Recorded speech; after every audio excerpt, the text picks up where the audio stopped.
Hello guys, welcome to my new vlog. आज एक vlog अलग किस्म का है, कुछ अलग एक्सप्लोर किया है, ढूंढा है, वो आप तक पहुंचा रहा हूँ। एक बाबा वेंगा के नाम से महिला है जो 12 साल की आयु में ब्लाइंड हो गई थी, दोनों आंखें चली गई थी। और वो भविष्यवाणी करने में मतलब उनका बहुत बड़ा वो है कि प्रेडिक्शन उनकी एकदम सटीक बैठती है और कई भविष्यवाणियां उनकी सच हुई भी हैं। और उन्होंने साल 2022 को लेकर दुनिया के लिए कुछ भविष्यवाणियां की थी। उन्होंने एक फॉरेन कंट्री का देश था जहां बोला कि बाढ़ आएगी, वहां बाढ़ आई। उन्होंने बोला सूखा आएगा और कई जगह सूखा आया। और 2022 में ही उन्होंने एक भविष्यवाणी की थी कि 2022 भारत के लिए बहुत खराब है, सूखा पड़ेगा, अकाल। जी हाँ, सूखा तो है, अकाल पड़ेगा। अकाल इन द सेंस को उन्होंने कहा है कि मौसम का तापमान गिरेगा, उसके बाद उसमें ह्यूमिडिटी होगी और कुछ टिड्डियां जो फसलें खाती हैं, जो हरियाली को नष्ट कर देती है, जो फसलों को नष्ट कर देती हैं, उनका प्रकोप बढ़ेगा और फसलें सारी खाई जाएंगी, जिसकी वजह से अकाल पड़ेगा। आने वाले कुछ साल तक उसको भरपाई करना बहुत मुश्किल हो जाएगा। तो देखो, सूखे की अगर बात करूं तो ठीक है, बारिश कम हुई थी कई जगह पर अगर आज की डेट यानी कि आज है 11 तारीख, 11 अक्टूबर 2022, यानी कि साल खत्म होने वाला है। लगभग पौने 3 महीने बचे हैं, 2 महीने बचे हैं, साल खत्म होने वाला है। और अगर बारिश की करूँ तो चारों तरफ बारिश हो रही है, भयंकर बारिश हो रही है। इस समय मैं दिल्ली में बैठा हूँ और दिल्ली में बाहर बारिश आ रही है, पानी की आवाज़ हो सकता है आपको गिरने की, इसमें समझ आ रही हो कि बारिश खूब हो रही है। तो ये देखो, बारिश हो रही है, खूब अच्छी बारिश हो रही है। पिछले 5 दिन से कंटिन्यू बारिश चल रही है। बारिश हो रही है, पानी की कमी नहीं है, उल्टा पानी बहुत ज्यादा हो गया, कहीं कहीं बाढ़ आ रही है। तो यहाँ सूखे वाली भविष्यवाणी उनकी मैं कहता हूँ कि वो गलत साबित हो गई है। क्योंकि बारिश का तो ऐसा है, अगर मैं नॉर्थ की बात करूँ, दिल्ली एनसीआर की बात करूँ, आगे का नहीं पता मुझे। दिल्ली एनसीआर में 25 तारीख से नवरात्रि चालू हुए थे और यहाँ रामलीला का बहुत बड़ा नॉर्थ में एक मेला का आयोजन होता है। उत्सव की तरह रामलीला बनाई जाती है बहुत अच्छे तरीके से, 10 दिन रामलीला चलती है। 25 तारीख से पहले लगभग 19 तारीख से बारिश चालू हुई थी और कंटिन्यू बारिश पड़ रही थी। लोग परेशान हो गए थे, क्योंकि मैं भी एक रामलीला से जुड़ा हुआ हूँ, तो हम भी परेशान हो गए थे कि हमारी रामलीला कैसे होगी, बारिश नहीं रुक रही। परंतु प्रभु की एक ऐसी कृपा हुई कि 23 तारीख को बारिश रुक गई, 25 को मौसम धूप नहीं निकली, 24 को धूप नहीं निकली और 25 से अपना धूप निकल गई। 26 से रामलीला चालू होनी थी, 25 का आखिरी रात था, 25 को हमने पूरी तैयारी करके 26 को हमने रामलीला चालू कर दी। और मस्त धूप निकली रही, जबरदस्त मौसम रहा, अच्छा लीला खेली। दशहरे वाले दिन प्रेडिक्शन थी बारिश होगी, और खैर दिल्ली में तो नहीं हुई, पर दिल्ली एनसीआर में कई जगह, दिल्ली के एनसीआर एरिया में काफी जगह बारिश हुई और भी नॉर्थ में कई जगह बारिश हुई, अच्छी बारिश हुई। और उसके बाद दशहरे वाले दिन हल्की पर दिल्ली में अच्छा दशहरा बन गया, अच्छा हो गया, कई जगह पर लोगों का नुकसान हुआ, मेला वालों का नुकसान हुआ। और ये होकर से बहुत परेशान हूँ, जैसे वीडियो बनाने बैठता हूँ कुछ ना कुछ आते हैं, कबाड़े वाला, रद्दे वाला, पुराना ये ले लो, आलू ले लो, प्याज ले लो। बहुत परेशान हो गया हूँ भाई सब इन चीज़ों से, मैं बना ही नहीं पाता वीडियो। जब बच्चों की ऑनलाइन क्लासेस थी ना, तब भी जैसे बच्चे सुबह 8 बजे क्लास बैठते थे, कंप्यूटर पर पीछे आ जाती थी, मैडम बोल रही क्वेश्चन कि बेटा ये बताओ, वो कहता था मैं पीछे आ थी, आलू ले लो, बैंगन ले लो।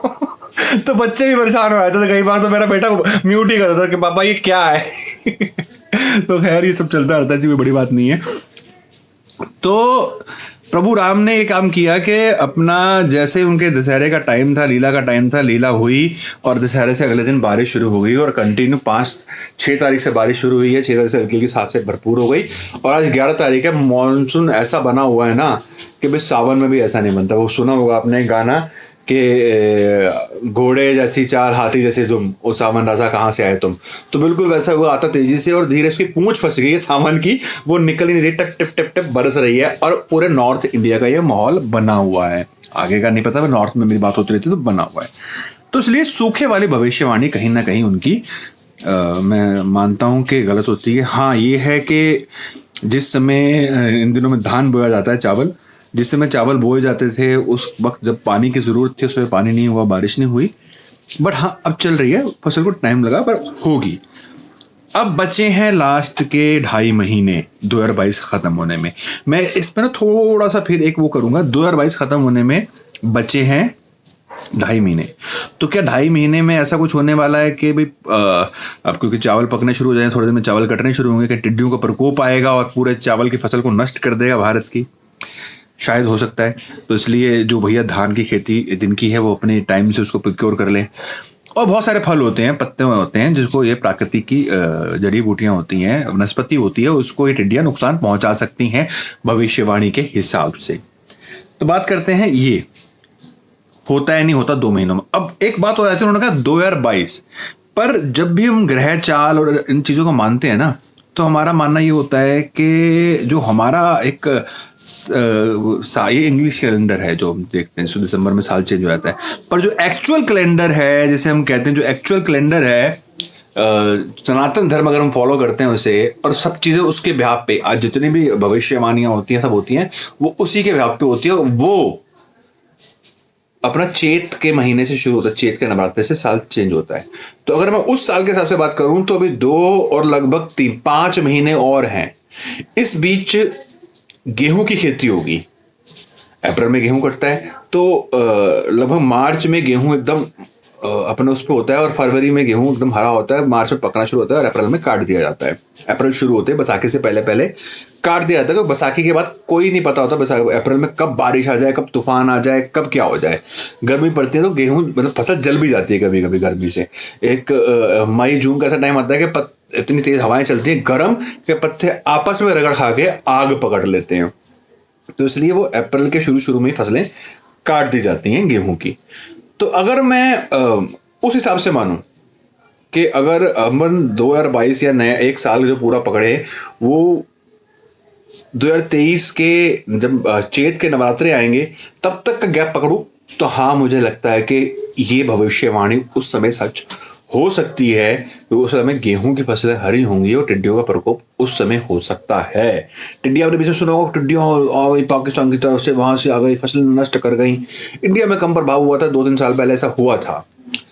तो मैं तो चाहता हूं कि उनकी भविष्यवाणी गलत हो जाए, क्योंकि भविष्यवाणी करता उनके पास कुछ सोर्स होते हैं, उसी हिसाब से भविष्यवाणियां होती हैं। तो भैया भविष्यवाणी भी गलत हो जाए, ऐसा कुछ ना हो।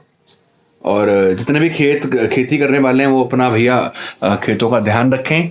और मैं सबसे कहूंगा कि आप पुराना फ्रिज बेचो। अरे भैया वीडियो बना रहे हैं भैया, रुक जाओ। छोड़ो। तो मैं ये कहना चाहता था कि सब प्रे करें कि ऐसा कुछ ना हो, सब अच्छे से हो, और भगवान से प्रे करें कि हम नहीं कहते उनकी भविष्यवाणी को चुनौती कर रहे हैं, पर उनकी जो भविष्यवाणी है पहले होगी। भविष्यवाणी का मतलब ये होता है कि आप अपना कहीं ना कहीं प्रोक्योर कर लो, भगवान से प्रार्थना कर लो कि ये ऐसा ना हो। इसलिए पहले सचेत किया जाता है कि भैया सुधर जा। माता पिता कहते हैं ना, ये काम मत कर, सुधर जा, गलत है। तो इसलिए भविष्यवाणी भी ये होती है कि ये होने वाला है, अपने आप की सेफ्टी कर लो। तो इसलिए हम सेफ्टी करते हैं, भगवान से प्रार्थना करते हैं कि ऐसा कुछ ना हो। बाबा वेंगा एक महिला है, उनका नाम बाबा वेंगा है, एक महिला है, उनकी 12 साल की आयु में आंखें चली गई थी, और भगवान ने कहते हैं कि एक अलग दृष्टि दे दी थी, जिससे वो अंतर शक्ति दे दी थी, एक ऐसी नजर दे दी थी कि भविष्य सोच सकती थी, भविष्य देख सकती थी। और उनकी बहुत सी भविष्यवाणियां सच हुई हैं, आप गूगल पे सर्च कर सकते हैं। तो इसलिए आप सबको यही प्रार्थना है, भगवान से प्रार्थना करो कि ऐसा कुछ ना हो।